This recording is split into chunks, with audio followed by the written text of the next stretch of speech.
A gente, na verdade, acaba esquecendo como é que fala, como é que levanta, tudo isso, né, doutor? É porque nosso cérebro, cada região do nosso cérebro, ela tem uma função, né? A região por onde começa a demência de Alzheimer é justamente na região temporal. Então, essa região temporal começa a atrofiar, por isso que a gente faz a ressonância e vê essas áreas de atrofia, mas o mais importante nem é o exame de imagem, é o quadro clínico do paciente. Então, o paciente vai perdendo a função aos poucos.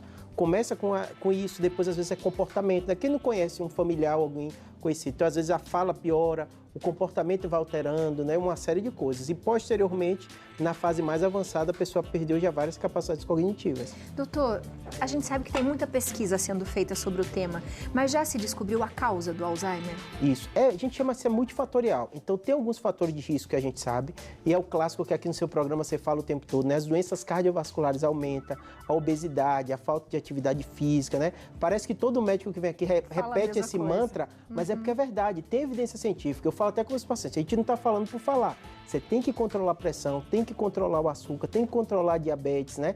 Tudo isso vai fazer que você tenha uma chance menor de ter. E além disso, no Alzheimer, que é um pouco diferente, o grau de tempo que a pessoa estuda, então, óbvio que para tornar objetivo a gente fala escolaridade, mas se a pessoa lê, se a pessoa faz tudo isso, melhora bastante. Melhora bastante. Bastante. Mas também não tira o caso, né, doutor? Porque, por exemplo, eu conheço pessoas que sempre foram ativas, que sempre estudaram muito, leem muito e acabaram tendo Alzheimer. Não tira, né, a possibilidade. Tira. Por isso que a gente diz que é multifatorial. Tem o fator genético, que é muito importante, mas tem também esse fator comportamental. Então eu falo, tudo em saúde a gente não é único fator, né? Geralmente é um contexto. Mas, obviamente, se ele estudou, se ele leu a forma da doença, normalmente vai ser mais brando do que seria se ele não tivesse tido isso tudo. Interessante.